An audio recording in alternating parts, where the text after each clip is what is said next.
ನಮಸ್ಕಾರ ಎಲ್ಲರಿಗೂ ಅಮ್ಮನ ಅಡುಗೆ ಚಾನಲ್ಗೆ ಸ್ವಾಗತ. ನಾವು ಇವತ್ತು ಉತ್ತರ ಕರ್ನಾಟಕ ಹಳಿ ರೆಸಿಪಿ ಮಾಡೀವ್ರಿ. ಈಗಾಗಲೇ ಒಮ್ಮೆ ಮಾಡಿ ತೋರಿಸಿವ್ರಿ ಇದನ್ನು ಪುಂಡಿ ಪಲ್ಯ. ಯಾಕಂದ್ರೆ ಆವಾಗ ರವೆ ಹಾಕಿ ಮಾಡೀವ್ರಿ. ರವೆ ಅಂದ್ರೆ ಗೋಧಿ ರವೆ ಹಾಕಿ ಮಾಡೀವ್ರಿ ಅವಾಗ.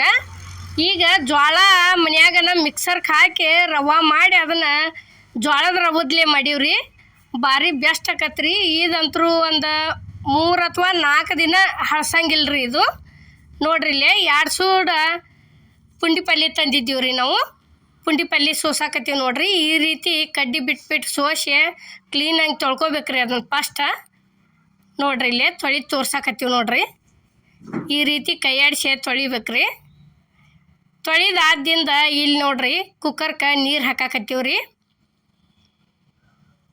ಕುಕ್ಕರ್ಗೆ ನೀರು ಹಾಕಿ ತೊಳೆದಿಟ್ಟಂಥ ಪುಂಡಿ ಪಲ್ಯ ಸೇರಿಸಿದೀವಿ ನೋಡ್ರಿ ಕುಕ್ಕರ್ಗೆ. ಪುಂಡಿ ಪಲ್ಯ ಜೊತೆ ಇಲ್ಲೊಂಥರ ಬೇರೆ ಮಾಡೀವ್ರಿ ಇವತ್ತು ನಾವು. ನೋಡ್ರಿ ಈಗ ಇಲ್ಲೇ ಒಂದು ಸ್ವಲ್ಪ ಬೀಜ ಆಗಿರ್ತಾವ್ರಲ್ಲೇ ಅಂಥವ ಚೌಳಿಕಾಯಿ ಸೇರ್ಸಾಕತ್ತೀವ್ರಿ. ಚೌಳಿಕಾಯಿ ಆದ ನಂತರ ಇಲ್ಲಿ ಶೇಂಗಾ ಹಾಕಾಕತ್ತೀವ್ರಿ. ಇದಕ್ಕೆ ಕಡ್ಲಿಬೇಳೆನೂ ಹಾಕಿ ಮಾಡ್ತಾರ್ರಿ. ಆದ್ರೆ ಕಡ್ಲಿಬೇಳೆ ಹಾಕಬಾರ್ದ್ರಿ. ಯಾಕಂದ್ರೆ ಕಡ್ಲಿಬೇಳೆ ಹಾಕಿದ್ರೆ 2 ಅಥವಾ 3 ದಿನ ತಡಿಯಂಗಿಲ್ರಿ, ಅದು ಹಳಸ್ತೈತಿ. ನೋಡ್ರಿ ಈಗ ಪುಂಡಿ ಪಲ್ಯ ಎಷ್ಟು ಹಣ್ಣಾಗಿಬಿಟ್ಟೈತಿ ನೋಡ್ರಿ. ಎಡ್ಡ ಸೀಟಿಗೆನ ಕುಕ್ಕರ್ದಂದ ತೆಗೆದು ಬೋಗಾಣಿಗೆ ಹಾಕಾಕತ್ತೀವ್ರಿ. ಈಗ ನೋಡ್ರಿ ಇಲ್ಲೇ ಮನ್ಯಾಗನ ಜೋಳ ಮಿಕ್ಸರ್ಗೆ ಹಾಕಿದ್ನಿ ನಾನು. ಈ ರೀತಿ ರವೆ ಮಾಡೈತ್ರಿ. ಅದನ್ನ ನೆನೆ ಇಟ್ಟಿದ್ದೀವ್ರಿ. ನೆನೆ ಇಟ್ಟು ತೆಗೆದು ಈಗ ನೋಡ್ರಿ ಕುದ್ದಂಥ ಪುಂಡಿ ಪಲ್ಯಗೆ ರವೆ ಸೇರ್ಸಾಕತ್ತೀವಿ ನೋಡ್ರಿ. ಅದನ್ನು ಜೋಳದ ರವೆ ಹಾಕಿದ್ದು ಪುಂಡಿ ಪಲ್ಯ 4 ದಿವಸ ಕಂಪಲ್ಸರಿ ತಿಂತಾರ್ರಿ, ಏನೂ ಆಗೋದಿಲ್ಲ.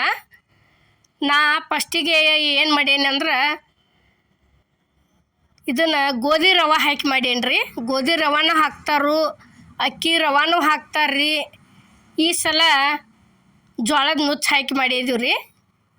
ನೋಡ್ರಿ ಇಲ್ಲೇ ಯಾವ ರೀತಿ ಕುದ್ದೈತಿ ಅನ್ನೋದು ಈಗ ಗೊತ್ತಾಕತ್ರಿ. ಇದನ್ನು ನೋಡಿದ್ರನ ಎಲ್ಲಿ ಒಂದು ಸ್ವಲ್ಪ ತಪ್ಪಲು ಅನ್ನೋದು ಉಳಿದಿಲ್ಲ ನೋಡ್ರಿ. ಈಗ ನೋಡ್ರಿ ಜೀರಿಗೆ ಹಾಕಾಕತ್ತೀವಿ. ಇಲ್ಲೇ ಜೀರಿಗೆ ಆದ ನಂತರ ರುಚಿಗೆ ತಕ್ಕಷ್ಟು ಉಪ್ಪು ಹಾಕಾಕತ್ತೀವಿ ರೀ.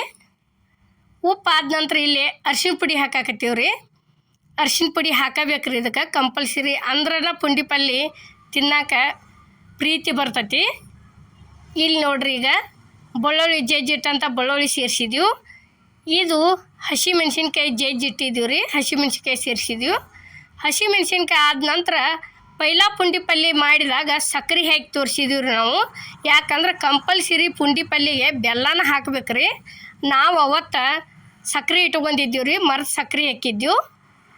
ಈಗ ನೋಡ್ರಿ ಮ್ಯಾಲೆ ಒಂದು ಸ್ವಲ್ಪ ಕಟ್ ಮಾಡಿ ಸಣ್ಣಂಗೆ ಕೊತ್ತಂಬರಿ ಸೇರಿಸಿದ್ದೀವಿ ರೀ. ಕೊತ್ತಂಬರಿ ಆದ ನಂತರ ಅದಕ್ಕೆ ಟೇಸ್ಟ್ ಆಗಬೇಕಾದ್ರೆ ಒಂದು ಸ್ವಲ್ಪ ಎಣ್ಣೆ ಹಾಕಬೇಕ್ರಿ. ಗಾಂಧಿ ಎಣ್ಣೆ ಹಾಕಿದ್ದೀವಿ ನೋಡ್ರಿ. ಈಗ ಈ ರೀತಿ ಎಲ್ಲ ಥರ ಮಿಕ್ಸ್ ಮಾಡಿ ಎಣ್ಣೆ ಹಾಕಿದ್ದಿಂದ ಮತ್ತೊಂದು ಸಲ ಹಿಂಗೆ ತಿರುವಾಡ್ಬೇಕ್ರಿ. ಇದನ್ನು ಪುಂಡಿ ಪಲ್ಯ ಅಂತರೂ ಭಾರಿ ಬೆಸ್ಟ್ ಆಕತ್ರಿ. 1 ರೊಟ್ಟಿ ತಿನ್ನೋರು 2 ರೊಟ್ಟಿ ತಿಂತಾರ್ರಿ. ಇದು ಈಗಿನ ಕಾಲದ್ದು ಅಲ್ರಿ, ಇದು ಹಳೆ ಕಾಲದ್ದು ಹಿಡಿದು ಬಂದದ್ದು ರೆಸಿಪಿ ರೀ ಇದು. ನೋಡ್ರಿ ಈಗ ಇಲ್ಲೇ ಪ್ಲೇಟಿಗೆ ಹಾಕಾಕತ್ತೀವಿ ರೀ. ಪ್ಲೇಟಿಗೆ ಹಾಕಿ ಈ ರೀತಿ ಮೆಣಸಿನ್ಕಾಯಿ ಮತ್ತು ಅದ್ರ ಖಾರ ಹಾಕಿದೀವಿ ಅಂದರೂ ಈ ರೀತಿ ಮೆಣಸಿನ್ಕಾಯಿ ಕಡ್ಕೊಂಡು ತಿಂತಾರ್ರಿ. ಭಾರಿ ಬೆಸ್ಟ್ ಹತ್ತೈತ್ರಿ. ಹೊತ್ತು ಮನೆಗೆ ರೊಟ್ಟಿ ಮಾಡಿಟ್ಟು ಬೆಳಗ್ಗೆ ಪುಂಡಿ ಪಲ್ಯ ಹಚ್ಕೊಂಡು ಈ ರೀತಿ ತಿನ್ಬೇಕ್ರಿ. ಭಾರಿ ಬೆಸ್ಟ್ ಹತ್ತೈತಿ ಇದು. ನೋಡ್ರಿ